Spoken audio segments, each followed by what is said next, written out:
All right, y'all. So today we're gonna go through some questions I got at a couple exhibitions I was in. Kept getting like the same questions, so I'm gonna answer them today for you guys with this Q&A. So let's get into it. First question is, how did you feel when you found out you were accepted into the exhibitions? For me, it was just a feeling of being humble. I just felt humbled that I was selected along with my fellow peers out there in the photography world.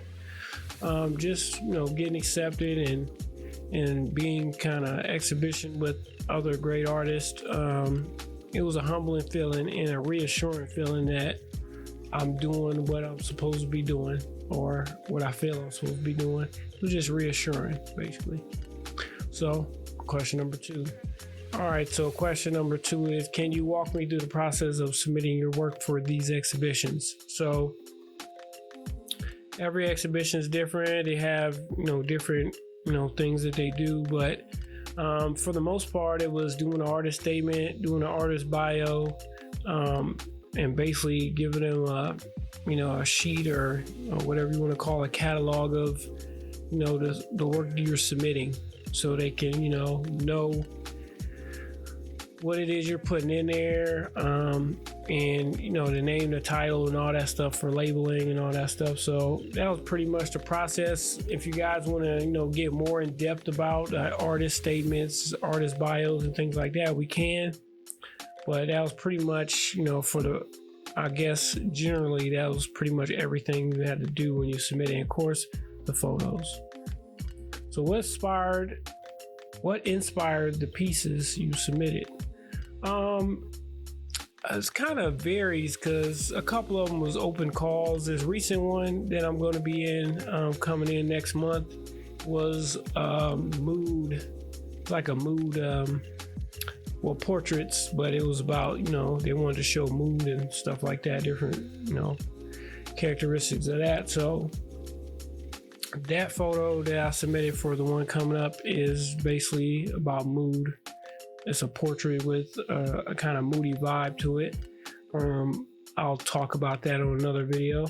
The other ones were open calls. One of them was an open call, so you kind of could put in whatever you wanted. And that first one, it's called Wings. I do have it here. I'll show it in the video, on another video, when I'm going to talk about all these exhibitions. But it was basically a photo about women being liberated by basically their fantasies. This one in this case was a girl basically thinking she's a princess, so she was made up kind of like a princess, and she was living out being happy in that, and that was giving her wings. So that's what that one was about. My second one has to do with African American males and how we're viewed in society in America, how we're gunned down, mistreated, things like that. That was called Diablo, because we are demonized in the news a lot of times, and if somebody does end up doing something like taking one of our lives or something like that, first thing news wants to bring up is, oh, they were a thug or something like that. But that's always been the story with African Americans in history in America. So just kind of a statement of nothing has changed in that regard. So that was my inspiration behind those pieces. Next one is, how did you decide which pieces to submit? I submitted several images, I think, for each exhibition, but the selection process, is a hard one, deciding which piece to put in, because you got to curate, the photos that you do have, curate them in a way that fits what the, exhibition is focused on. And you also have to figure out, like, which one of these photos do I want to put in? And when you have a good body of work that, speaks and says a lot, sometimes you have a really hard time picking out the exact photos. And luckily I have somebody that I know that is not into photography or anything, but they have a good eye of like art and things like that and style. So also like to ask, when I get my selection together, I like to ask them, like, what do you think out of these photos right here?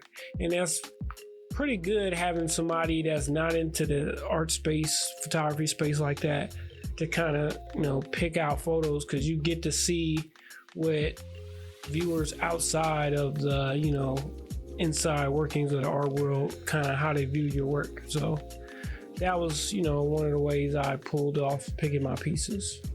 What was the most challenging part of the submission process? I would say two things. First of all, the hardest thing was selecting the photos for me. Like I was just telling you guys, that is a process in itself. That could take, days of deliberation, depending on, what you want to say. So that was the most challenging part. And I will say this for maybe photographers that are scared to put in exhibitions and do things like that, or they have that imposter syndrome. Well, they're cool with getting the likes on Instagram, but when it comes to actually putting in an exhibition, maybe the fear of God gets in them, or the fear of whatever. And they let that imposter syndrome really get them to where they don't actually put in and don't want to challenge the art world to see where they fit in and stuff like that. So that could be a real daunting experience. I've talked to people and that really scared them putting in for the first time, but some of them pushed through and had the courage to do it. And I do know a young lady, shout out to Jen if she sees this, young lady, it was her first, she just started photography maybe like a year ago or something like that. And one of my friends kind of, started teaching her the ropes, and she figured, hey, I'm gonna try my hand at this exhibition. What do I have to lose? And she got in. She was actually in the same exhibition I was in, and neither one of us knew. We just saw each other there and we're like, whoa, like, she was like, I didn't know you were in. And I was like, you're in the show too? She was like, yes, I am. Didn't know. So that's the thing. I guess for others, probably others, is the fear, and then for me, it's picking the photos. That's the most challenging part. So next question is, how do you think this exhibition will impact your career or artistic journey? I'm hoping not hoping, I know it will continue to impact my career by me just getting more on my list of accomplishments. And also my ultimate goal is to be in a permanent installation in an art museum somewhere, or a rotating installation. So that's my ultimate goal, and all these exhibitions are steps closer to that. So that is how I think it'll impact my career, and also getting my name out there as far as more so in the fine art or art world on that higher level. So I think that's how it'll impact it. So next question is, what are you most excited about regarding the exhibitions? I'm just getting out there, meeting people, meeting curators, getting to question them as to why they selected my particular photo to be in the exhibition. I always like kind of asking in all these exhibitions I've been in, except maybe for one. Nope, there was a museum. So most of all of the exhibitions I've been in have been ones that have an element of actual museum curator in it. Somebody that curates for a museum or manages museums, but mostly curators. For the most part, those are the people I want to get in front of, because that's where I want to be eventually in the future. So, getting in front of them, talking to them, finding out, what different curators' mindsets are, and then thinking about it all in a whole. I always like to reflect, so that's the thing. And then getting to meet new people in the art space, make new friends in photography or artistry, period. So that's pretty cool. So next question is, what advice would you give to other artists looking to get accepted into exhibitions? Ooh, this is a loaded question every time I answer it. But some quick things are, have the courage to go out there and put in these exhibitions, man. Like, if you're somebody out there that's afraid to put in to these exhibitions and you think you're good or photography or halfway decent or just, curious to know what other people think, put in. Like, you never know what you're capable of until you do it. So for the most part, I know a lot of people live in that fear, and a lot of them get caught up in that social media. I've had many conversations about this. I know a lot of younger artists and even older ones too get caught up on posting everything to, Facebook and Instagram and things like that. And then sometimes as artists, you could let that, cloud your judgment of really how good you are, or, if how you be perceived in the upper echelons of the art world. So you actually want to, go ahead and put into these exhibitions and see where you fit in. For me, it was a challenge of, I want to see where I fit in with photographers around the world. That was my thing. I want to go against some of the greats of my time and see, can I get in shows and things like that. And my testing so far has, solidified what I've always thought. I can get in these shows. I'm just as good as other artists out there. But you also have to remember, all these exhibitions are subjective. Hey, I've been denied for some. I haven't got accepted to every one of them I put into. But, hey, that happens.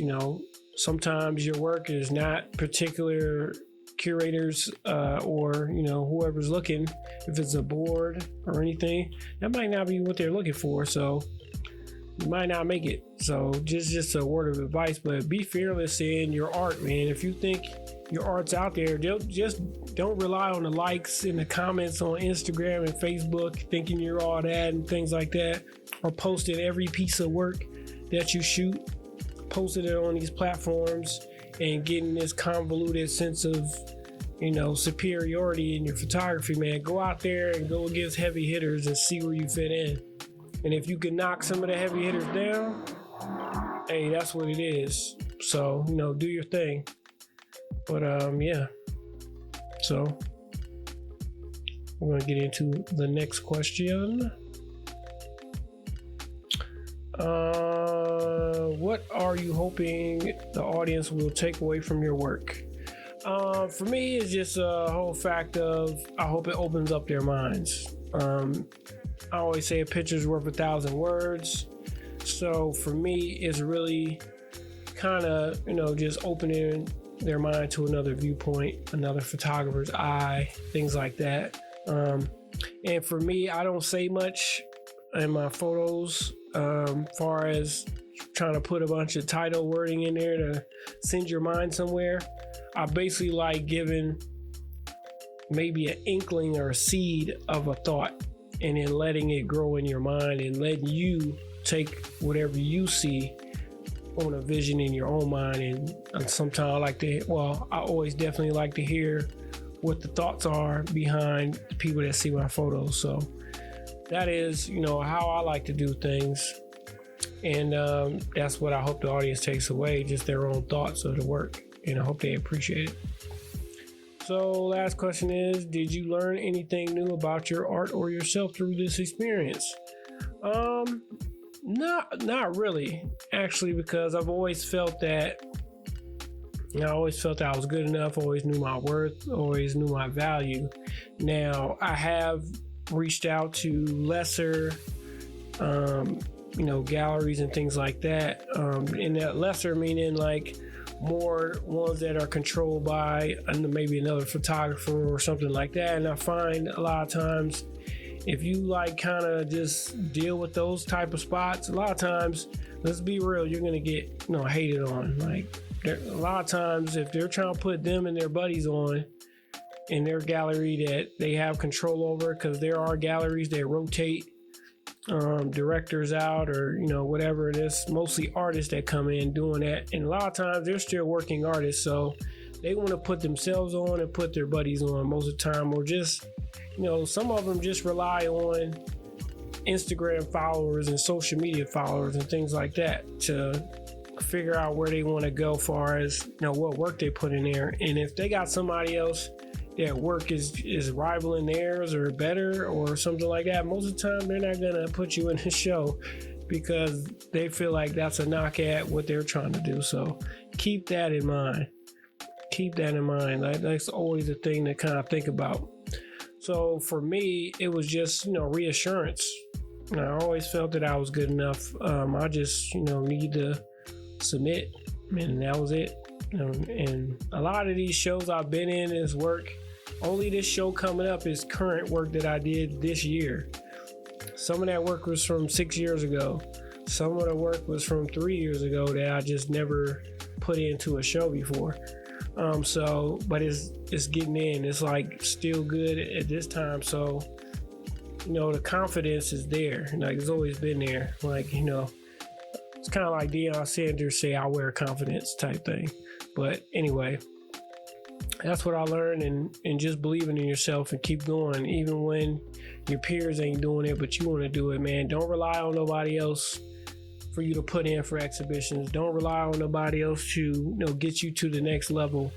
I always have conversations to a guy, a mentor sometimes, and he's a good friend of mine, Mike Oni Patton. Shout out to Mike Oni Patton. If y'all ain't seen his YouTube, it's Mike Oni Patton, ONI Patton. Go check him out. Pretty cool dude. He likes making photography videos and giving some educational tips out there, so go check him out. But he often calls me. He called me today and we had a conversation, and for me, it's not about talking all the time, it's about doing. So he sees I'm doing this, doing that. So we often have conversations, and I always try to give advice to other photographers, like keep doing what you're doing and don't let nobody knock you off your square. Sometimes you will have people to try to weed out the weak ones and stuff like that.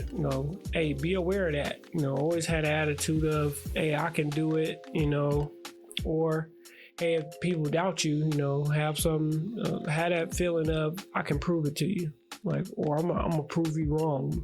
Sometimes they're gonna work in your favor. So those are things. In my time, in my experience, I've had girlfriends and people that I cared about. Sometimes they would hate and say, oh, you're a fake photographer, things like that. And it's like some of them were trying to be photographers themselves but can't shoot themselves out of a wet paper bag. And that's not tit for tat or anything. That's just the truth of the matter, man. Sometimes you'll get that. Sometimes you'll get those casters only going to come to your show to check it out, to try to one up you and things like that. Like, that's just a part of the game. Like, art is competitive too, and even like people you're cool with and things like that, some of them not going to show up to your shows. Some of your family's not going to show up to your show. So you got to keep that confidence in yourself. Is like, I'm going to do this. And even people that have never shot photography before, don't understand it, will tell you to quit or tell you you're not good enough and things like that. Just keep grinding. Nobody was great on their first day. There are people that may be good on their first day, but nobody was great on their first day. Keep shooting, keep going, and go out there, do your research. Some people will try to tell you, oh, I bet you don't got a body of work or anything like that yet, blah, blah, blah. And it's like, you never know. Some people can create incredible bodies of work in a year. And it being their first time even jumping into photography. So you never know in this day and time what people can do. So keep on going out there shooting. Don't depend on your buddies, and be cool with elevating and others not. Just be cool with that, man. It's just part of growth. So with that said, I hope that answers some questions. If any of you guys have other questions, go ahead and drop them down below. If you like the video, go ahead and like it. If you want to subscribe, go ahead and subscribe. And I'll check you guys out on the next video. All right, peace.